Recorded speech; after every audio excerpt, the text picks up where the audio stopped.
Fala BioVibes, olha onde é que eu tô. Estou aqui dentro da estrela, do Sol, maior produtor de energia do nosso planeta, para falar para vocês sobre o quê?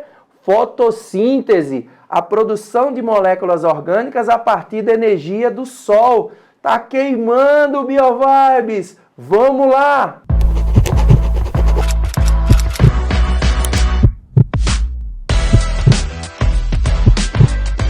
Olha só, BioVibes, nós vamos falar agora sobre a bioquímica dos autótrofos. Anteriormente, nós falamos sobre a bioenergética dos heterótrofos, que somos nós, que consumimos as moléculas orgânicas. Mas a gente tem que lembrar que para o consumo ocorrer, antes teve um produtor, antes teve um ser vivo que teve todo o trabalho de pegar aquela energia do Sol e lançar em moléculas orgânicas, para que assim ela possa ser transmitida pelos elos das cadeias alimentares a todos os seres vivos. Então, o que nós observamos aqui, BioVibes? Que existem dois processos que são diretamente ligados à síntese das moléculas orgânicas: a fotossíntese e a quimiossíntese, tá? Quase caneta azul aqui mostrando para vocês os dedos. Olha como a gente faz aqui, ó.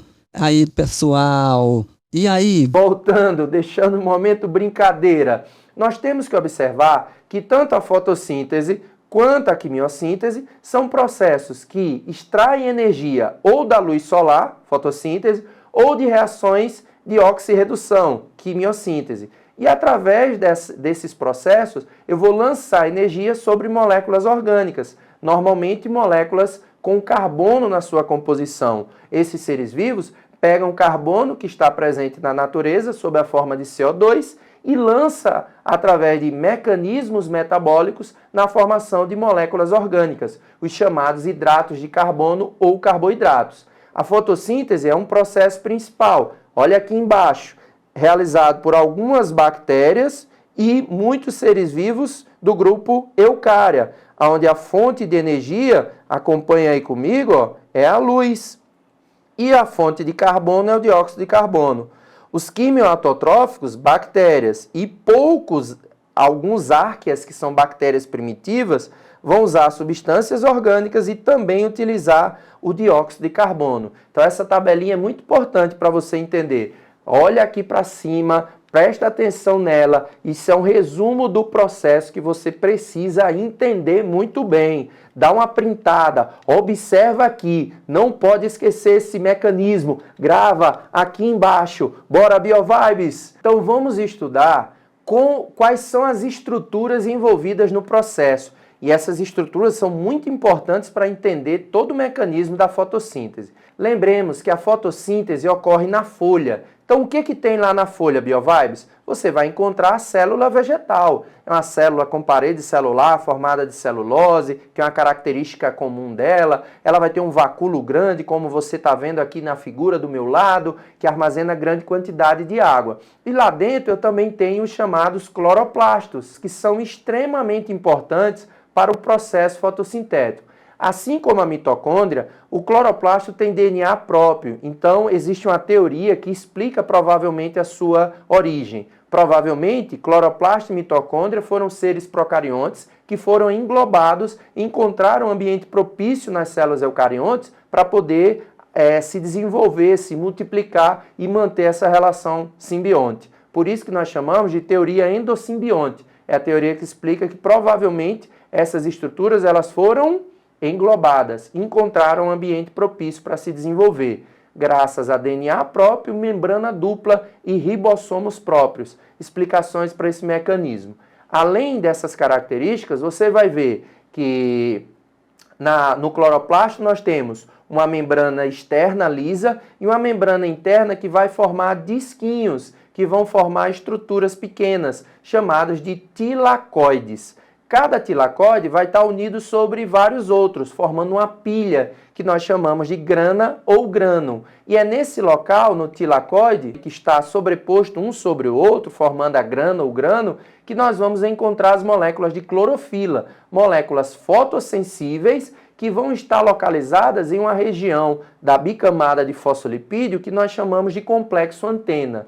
Esse complexo antena vai ter essa molécula proteica associada com magnésio, cuja função dessa molécula vai ser o quê? Vai ser liberar elétrons à medida que ela for o quê? Excitada pela energia solar. Então, BioVibes, é esse o resumo da folha até a clorofila que nós precisamos entender para resolver toda e qualquer questão sobre fotossíntese. Show? Então vamos ver aqui um resumo sobre o processo geral da fotossíntese para a gente fechar essa nossa aula. Uma visão geral mostrando os pontos importantes. Eu vou sumir para você poder printar e entender melhor esse mecanismo. Acompanhe aí meu apontadorzinho a laser. Então olha lá, BioVibes. Nós temos duas etapas, tá? A etapa chamada de fotoquímica, que como o próprio nome diz, é a etapa que ocorre na presença da luz. Você tem a luz solar incidindo sobre o tilacoide, onde vão estar as moléculas de clorofila. A planta também absorve a água. Por que a água é importante? A água vai ser importante por liberar hidrogênios, que vão poder ser excitados e carregar elétrons ricos em energia. E através do mecanismo de fotólise da água, para a liberação desses hidrogênios, a planta libera o O2, que é o gás que nós utilizamos para metabolizar os nossos compostos. Olha que interessante. Então a luz incide sobre a clorofila, que está localizado no tilacoide, excita os elétrons dessa molécula. Esses elétrons vão ser presos em transportadores que vão se ligar a hidrogênios carregados de energia, no caso, o chamado NADPH2. Além disso, também é liberada energia suficiente para formar ATPs. Essa etapa fotoquímica, ela termina através da síntese do ATP e da síntese do transportador carregado de energia, o NADPH2, e vai ser conduzido para a região do estroma, a parte líquida do cloroplasto, onde ocorre a etapa puramente química. O que é a etapa puramente química? A planta absorve o CO2, que pode ser feito ao longo do dia pela entrada do estômago, ou algumas plantas que vivem em condições extremas, elas podem absorver esse CO2 durante a noite, armazenando dentro do mesófilo camadas da folha. Então, se você não lembra muito bem disso aí, BioVibes, vai dar uma olhadinha em plantas C3, C4 e plantas CAN. É muito importante ler isso aí. A gente fala disso na aula de fisiologia vegetal. Então, acompanha nossas aulinhas. Então, esse CO2 entra na etapa química, junto com a energia presente do ATP e do NADP reduzido, eu vou ter a síntese das moléculas orgânicas. Essa síntese de moléculas orgânicas vai ser armazenada na célula vegetal e convertida em diversos tipos de carboidratos ou convertida em proteínas e lipídios na célula vegetal. E como resíduo eu tenho produção de água também. Então, essa é a visão geral da fotossíntese. Essa etapa química, BioVibes, tem um ciclo chamado de ciclo de Calvin-Benson, que é o ciclo onde eu tenho a síntese da molécula de glicose a partir do CO2 e das moléculas energéticas que são oriundas da etapa fotoquímica. Desse modo, nós entendemos como a fotossíntese ocorre, nós visualizamos dentro do cloroplasto como todas as etapas ocorrem. Não se preocupem muito com os termos, com os nomes, com decorar esses termos muito específicos. É mais importante você entender os processos e a consequência de cada uma delas para o mecanismo. Então, pessoal, depois de explicar esse processo que ocorre no cloroplasto, eu vou chamar quem? Quem? Biologia, que vai ler uma questão para que a gente possa explicar esse processo de fotossíntese e todas as suas aplicações. Vamos lá? Olha essa questão do Enem 2020. Em uma aula sobre metabolismo energético, foi apresentado um experimento clássico realizado por Engelmann. Um recipiente contendo bactérias aeróbicas e uma alga verde filamentosa foi submetido à iluminação de uma fonte de luz, representada pelo microespectro.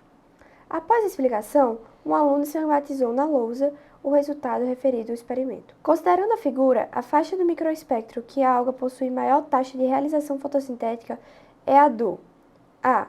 Anil, B. Verde, C. Violeta, D. Amarelo ou E. Vermelho.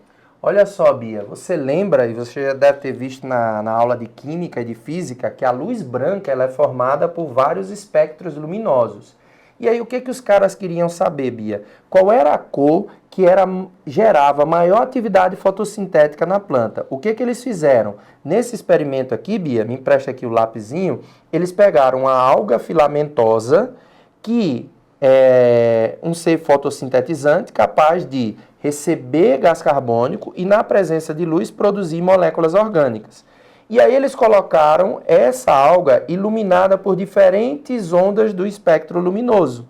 Então, cores diversas, como a gente observa, vermelho, amarelo, verde, azul, anil e violeta. E aí o que eles observaram? Que ao iluminar a alga, existiam alguns pontos que a alga produzia mais moléculas orgânicas. E como é que eles tinham essa certeza? Era só colocar um consumidor, né, Bia? Qual foi esse consumidor? Bactérias. Então, o local onde eu encontrava mais bactérias, Bia, na alga, era o local que estava produzindo mais alimento, moléculas orgânicas. Então, nós encontramos mais bactérias próximo ao espectro vermelho e próximo ao espectro anil. Isso informando que a taxa fotossintética ela é maior não na luz verde. Por que não na luz verde, Bia? Porque tudo que é verde na planta, ela só é verde por quê? Clorofila. Porque a clorofila está devolvendo esse espectro luminoso para os nossos olhos. E por isso que a gente observa verde. Então essa camisa não é azul, ela está devolvendo o espectro luminoso da tonalidade azul. Assim sucessivamente. Por isso que nós observamos as cores. Então aqui o que a gente observa? Que a faixa do microespectro que teve maior eficiência foi o espectro vermelho. Olha que questão legal, que envolve conceitos de fotossíntese, Bia, e que qualquer aluno do ensino fundamental poderia fazer. Foi difícil essa questão, Bia? Jamais. Então, galera, é calma, é atenção. Qual a dica final que você dá para eles, Bia? Para que eles cheguem na prova no segundo dia preparadíssimos? Para se inscrever no canal. Valeu, galera. Grande abraço.